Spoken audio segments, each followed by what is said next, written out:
नमस्कार, बहुत स्वागत है आपका कंज्यूमर अड्डा में। आपके साथ मैं हूं विपिन भट्ट। और आप में से कई लोगों ने पिछले 2-3 दिनों में एक नए टाइप के पेट्रोल की बात सुनी होगी, E20 पेट्रोल। जी हाँ, प्रधानमंत्री मोदी ने जो इंडिया एनर्जी वीक है उसमें इस पेट्रोल का एक तरीके से उद्घाटन किया, इसे इंट्रोड्यूस किया कि ये जो नया पेट्रोल है E20 वाला, अब ये देश में कुछ राज्यों में, वैसे राज्यों की संख्या अच्छी खासी है, 15 के ऊपर है वहां, या 15 शहरों में माफ कीजिए, वहां इसका पायलट प्रोजेक्ट शुरू करने जा रहे हैं। लेकिन आखिर ये E20 पेट्रोल है क्या? पेट्रोल के आगे ई लगा है, मतलब ये कोई इलेक्ट्रिक, इन दिनों तो ई से ईवी होता है, नहीं जी।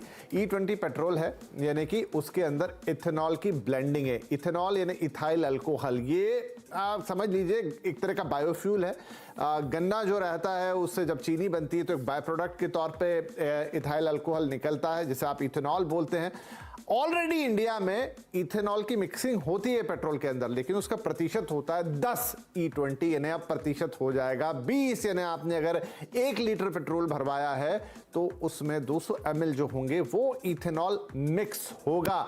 अब क्यों ऐसा करना पड़ा है, क्या इसके कारण है, क्या इससे कोई फायदा मिलता है, क्या जरूरी है, क्या होता है, इसका आपकी गाड़ी पे क्या फर्क पड़ता है, गाड़ी के एवरेज पे, उसकी लाइफ पे, उसके परफॉर्मेंस पे, ढेर सारे सवाल लोगों के मन में आते हैं कि आखिर ये सब करने की जरूरत क्यों पड़ रही है और क्या रीजंस हैं, और फाइनली भाई हमारी गाड़ियों पे इसका क्या असर होगा, ये सबसे बड़ा सवाल।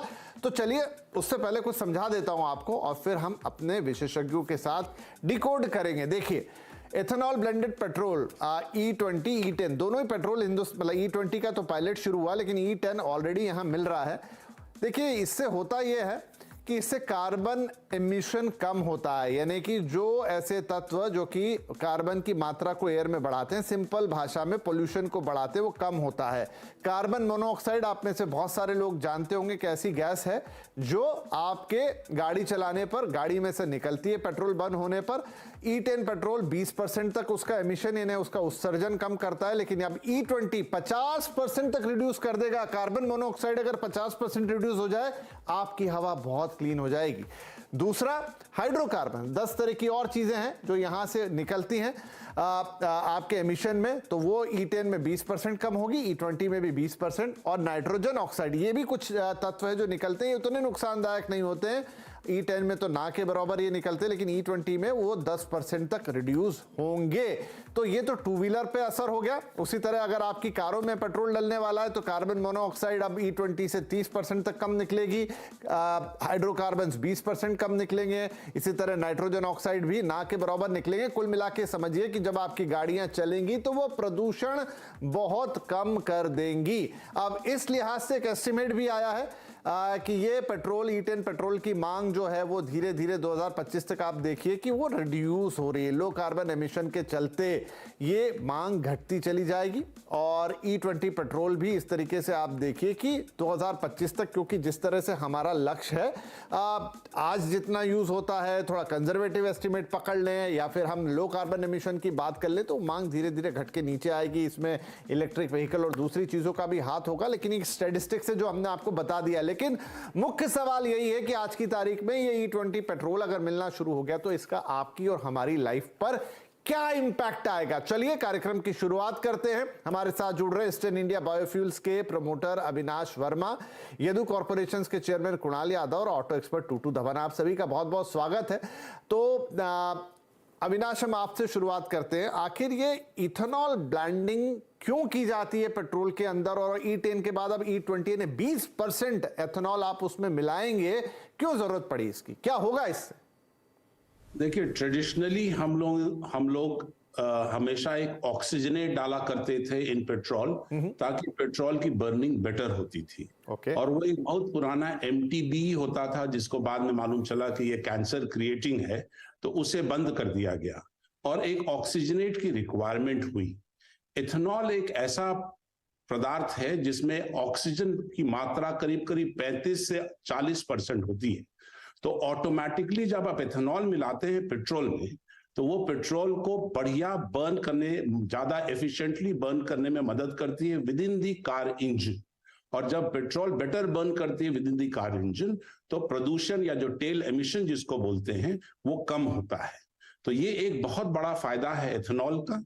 दूसरा, इंडिया ने इसे जब अपनाया तो वो रियलाइज किए कि हमारे देश में जो गन्ना का जो प्रोडक्शन है बहुत ज्यादा हो रहा है, और हमारी चीनी इंडस्ट्री जो चीनी प्रोडक्शन कर रहे थे उसे एक्सपोर्ट करने में वो लोग कामयाब नहीं हो पा रहे थे। तो इन्होंने बोला कि जो सरप्लस गन्ना है, ये सरप्लस गन्ना से हम ज्यादा एथेनॉल क्यों नहीं बना ले ताकि फार्मर्स को मदद हो। और जब हम 10% कर पा रहे हैं गन्ना से, तो भारत सरकार ये भी रियलाइज की कि जब हमें 20% जाना है तो हम मक्का के जो किसान हैं उनको भी मदद करें, चावल के जो किसान हैं, पैडी के किसान हैं, उन्हें भी मदद करें। तो प्रधानमंत्री ने ये बोला कि हम 20% की तरफ बढ़ेंगे तो हमारे जो गन्ना किसान हैं, हमारे जो मक्का के किसान हैं, मकई के किसान, और जो हमारे पैडी किसान हैं, उनको भी फायदा होगा। तो दूसरा ये फायदा हुआ। और तीसरा फायदा हुआ कि हम इंपोर्ट सब्स्टिट्यूशन करेंगे। हम जितनी मात्रा में बढ़ाते जाएंगे एथेनॉल विद पेट्रोल, उतना हम इंपोर्ट सब्स्टिट्यूशन कर लेंगे, और उतना हम जो बाहर जो मेरे जो फॉरेन एक्सचेंज आ रही है उतना कम कर लेंगे। तो ये 3-4 बहुत बड़े महत्वपूर्ण हमें बेनिफिट्स मिल रहे हैं एथेनॉल से। Domestically with in the country ये प्रोडक्शन होगा, एम्प्लॉयमेंट जनरेशन हो रहा है, और ये जो हमारे प्लांट्स लगते हैं एथेनॉल प्लांट्स, वो एकदम बिल्कुल जाके गांव में लगते हैं। तो हमारे जो विलेजेस हैं, हमारे फार्मर्स को तो डायरेक्ट बेनिफिट होगा ही होगा, और विलेज का भी डेवलपमेंट होगा। चलिए, तो एक एथेनॉल आप कह रहे हैं, इसके एथेनॉल एक है, उसके फायदे अनेक हैं। इससे हमारे देश के गन्ना किसानों का, गांव का उद्धार है।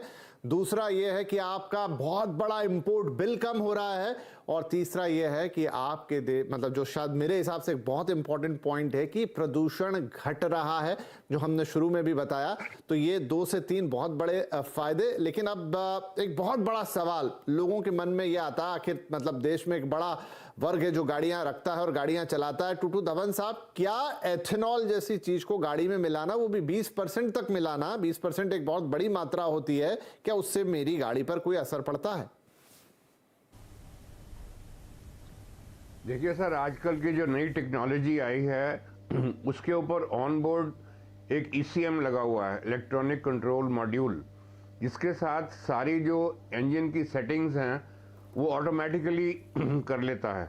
जैसे कि पहले होता था, कार्बोरेटेड इंजन्स होते थे और उसके अंदर हम कोई मिक्सचर डाल दें पेट्रोल के अंदर या उसकी ऑक्टेन रेटिंग बदली कर दें, तो मैन्युअली उनको एडजस्ट करना पड़ता था, जिसके साथ उनकी टाइमिंग भी और मिक्सचर भी कार्बोरेटर के करने पड़ते थे। अब ये सारी चीज़ें इलेक्ट्रॉनिकली हो जाती हैं through the ECM। It is almost like saying कि आपके एक बॉनेट के अंदर एक मिस्त्री बैठा हुआ है और वो ऑटोमेटिकली जो रिक्वायरमेंट होती है इंजन की, एयर बढ़ानी है या ऑक्सीजन बढ़ानी है या फ्यूल कंजम्पशन कम करनी है या फ्यूल की सप्लाई कम करनी है, all those things happen automatically. बाकी ये जरूर है कि ये जितनी भी हमारी नॉर्मल जो गाड़ियाँ हैं उसके अंदर आपको कोई एडजस्टमेंट्स या कोई तब्दीली करने की ज़रूरत नहीं है, और जो हमारे नॉर्मल कंज्यूमर्स हैं उनको कोई सोचने की भी ज़रूरत नहीं है कि उनकी गाड़ी में या इंजन के अंदर कोई ऐसा इफेक्ट आएगा। बाकी ये है कि जो हाई एफिशिएंसी इंजन्स हैं, जैसे रेसिंग कार्स हैं जो 100 ऑक्टेन से ज़्यादा चलती हैं, उनके अंदर नहीं रिकमेंड किया जाता कि ये फ्यूल उसमें डाला जाए।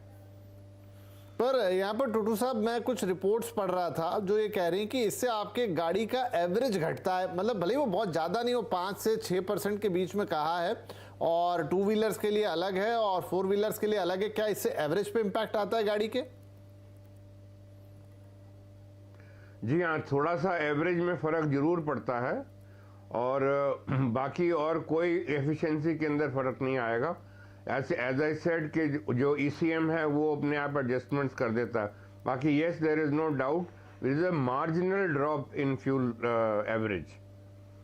चलिए, तो ये एक इम्पैक्ट कंज्यूमर के लेवल पे आएगा कि there is a marginal drop, जो 5 से 6% के आसपास रहेगा आपके उसमें, एक अलग बात है। लेकिन देखिए, समझिए किस कॉस्ट पे आ रहा है ये, बेटर इन्वायरमेंट की कॉस्ट पे आ रहा है। कार्बन मोनोऑक्साइड और अदर जितने भी हार्मफुल एमिशंस हो रहे हैं आपके फ्यूल के बर्न होने पर, वो निकल के बाहर जा रहे हैं, वो हट रहे हैं, आपकी एयर क्लीन हो रही है। और उसके लिए अगर 4-5% का थोड़ा सा ड्रॉप आता है एवरेज में, तो शायद वो अफोर्डेबल कहा जा सकता है। मैं कुणाल साहब के पास जाऊं उससे पहले, अविनाश जी, एक और जिज्ञासा मन में आती है कि पेट्रोल में जब ये ब्लेंडिंग कर सकते हैं तो डीजल में क्यों नहीं? क्योंकि अधिकतर गाड़ियां जो ज्यादा प्रदूषण करती हैं, जो हैवी व्हीकल्स होते हैं, वो तो डीजल से ही चलते हैं। जी, एक चीज पहले मैं ऐड करूंगा कि इवन दो अगर फ्यूल एफिशिएंसी थोड़ी सी गिरती है मार्जिनली, हम लोग एक जानते हैं कि एक ऑक्टेन रेटिंग होता है, और ऑक्टेन की मात्रा अगर हमारे फ्यूल में ज्यादा होता है तो उससे हमारी जो नॉकिंग होती है इंजन में वो घटती है। और हमारा जो पेट्रोल, प्योर पेट्रोल का जो ऑक्टेन रेटिंग होता है वो 85 या 86 रेटिंग होता है, और जो पेट्रोल बिकता है वो करीब 95 का ऑक्टेन रेटिंग का बिकता है मार्केट में। इथेनॉल की जो ऑक्टेन रेटिंग होती है वो 106 या 107 होती है।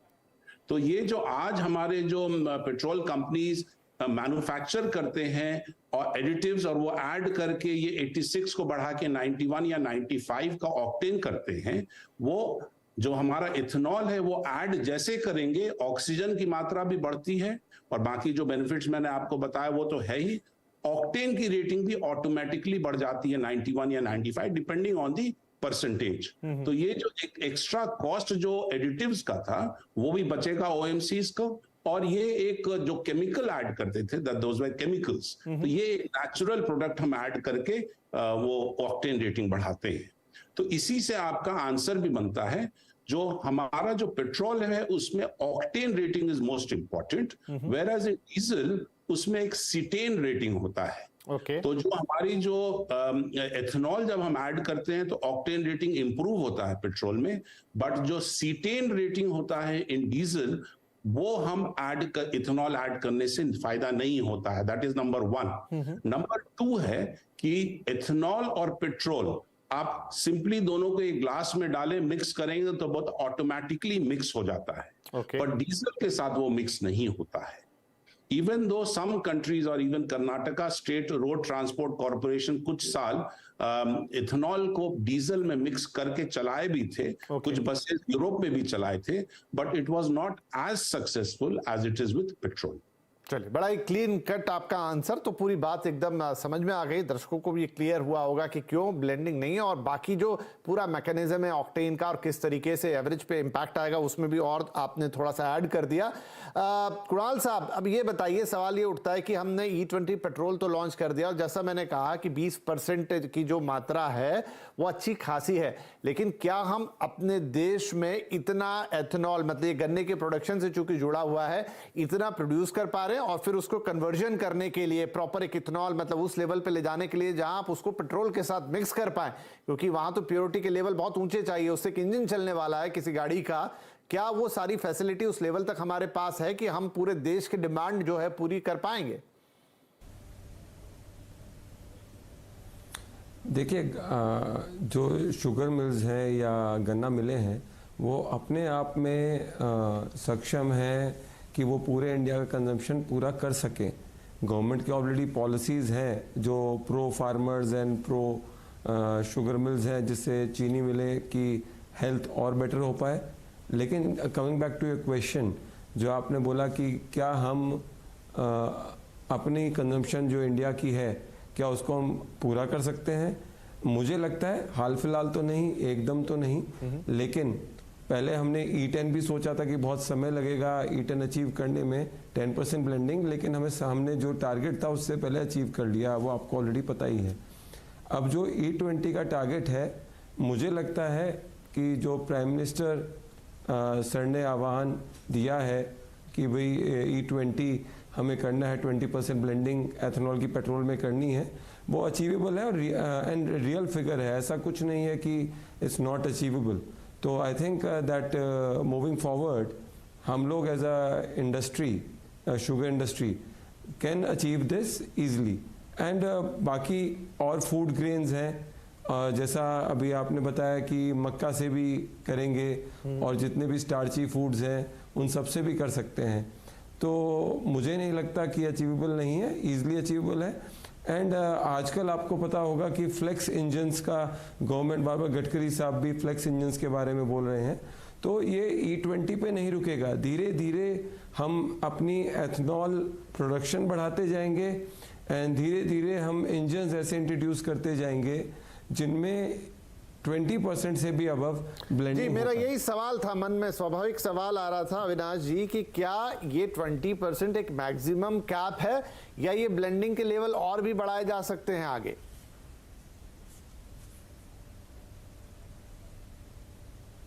अविनाश जी, आपसे प्रश्न। ओ सॉरी, मैं मिस कर गया। हाँ जी, इसमें मैं प्रश्न सुन लिया हूं आपका, मुझे नहीं मालूम था आप मेरे से पूछ रहे हैं, मिस कर गया था मैं।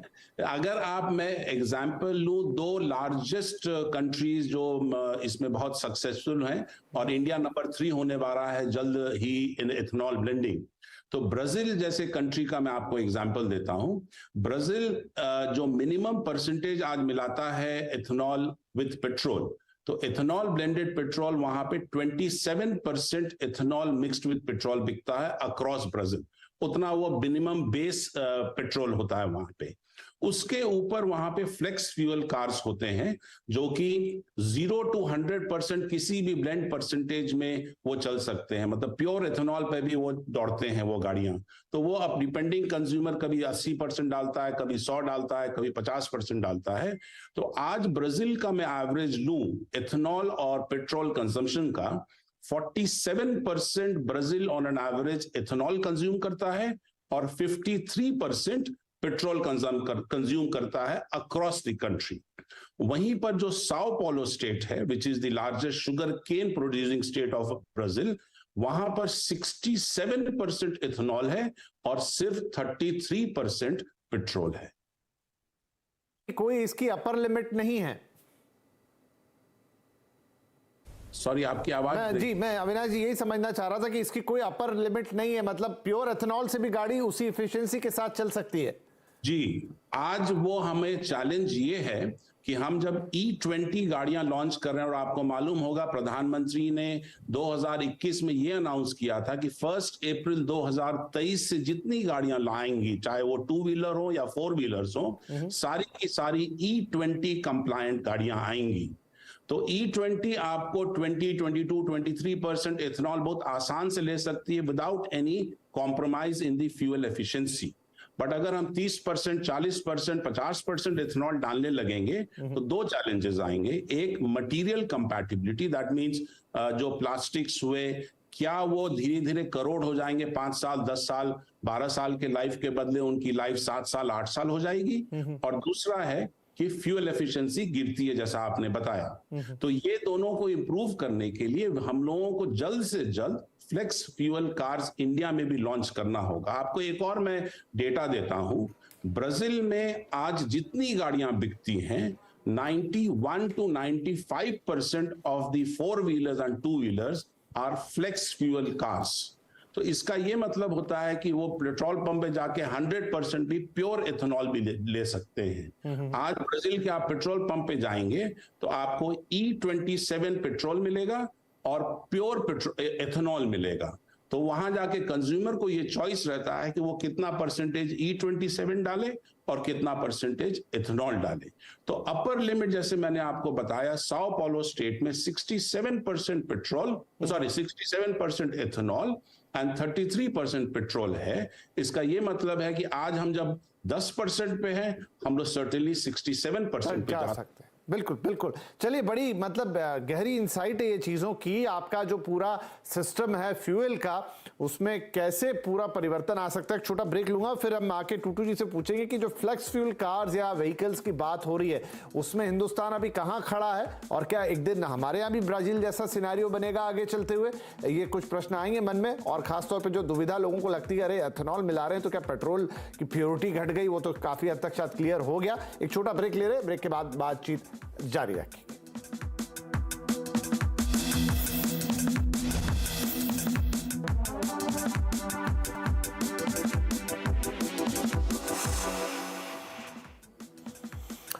Welcome back. आज बात हो रही है कंज्यूमर अड्डा में नए E20 पेट्रोल की, यानी कि एथेनॉल ब्लेंडिंग वाले पेट्रोल की, ऐसे पेट्रोल की जिसमें 20% एथेनॉल ब्लेंडिंग होगी। लोगों को अक्सर लगता है भाई एथेनॉल वाला पेट्रोल भरवाने में कोई प्रॉब्लम तो नहीं है, लेकिन शायद ब्रेक से पहले की चर्चा तक आपके सारे कंसेप्ट क्लियर हो गए होंगे कि एथेनॉल ब्लेंडिंग क्यों है, क्या फायदे हैं। क्या उसके आउटकम्स हैं, क्या उसके कुछ ड्रॉबैक्स हैं, अगर हैं तो टुटू साहब जो बड़ा सवाल, क्या भारत भी फ्लैक्सी फ्यूल्स व्हीकल के लिए तैयार है आने वाले सिनेरियो में? हालांकि एक तरफ हम ई व्हीकल्स की तरफ बढ़ रहे हैं बहुत तेजी के साथ, लेकिन अभी एकदम रातों रात तो होने नहीं वाला, तो क्या फ्लैक्सी फ्यूल व्हीकल ही उसका आंसर है?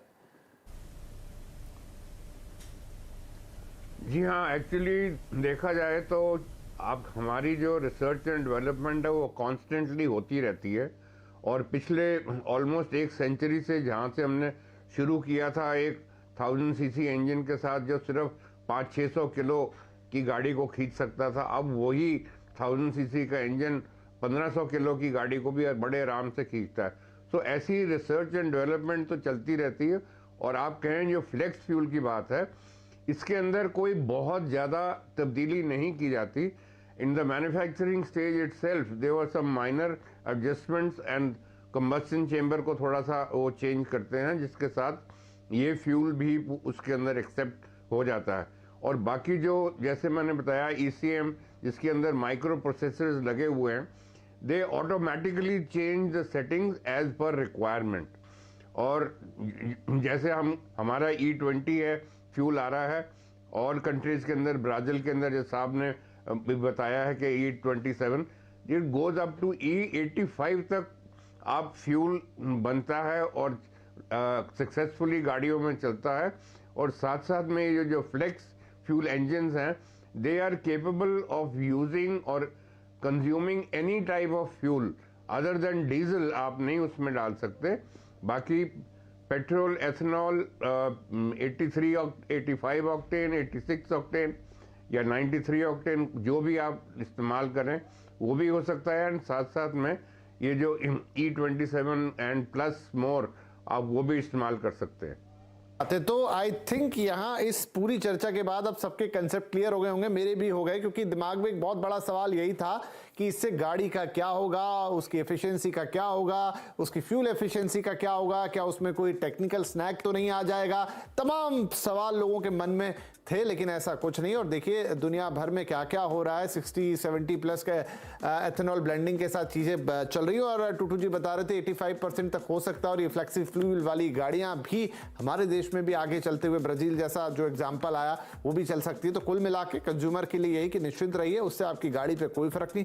हाँ, 2-4% का थोड़ा बहुत वो ऊपर नीचे हो सकता है आपका एवरेज, जिसका भी क्लियरिटी यहाँ पे अविनाश जी ने दी कि उसमें एग्जैक्टली हो क्या रहा है। एंड ये हमारे इंपोर्ट बिल को कम कर रहा है, हमारे किसानों पे बहुत अच्छा है उनके लिए कि उनका गन्ने का एक और बाय प्रोडक्ट इधर बिक रहा है। लेकिन सबसे बड़ी बात यह कि ये आपके पॉल्यूशन को रिड्यूस कर रहा है, जिस अच्छी और साफ हवा की आपको बहुत ज्यादा हम सबको जरूरत है।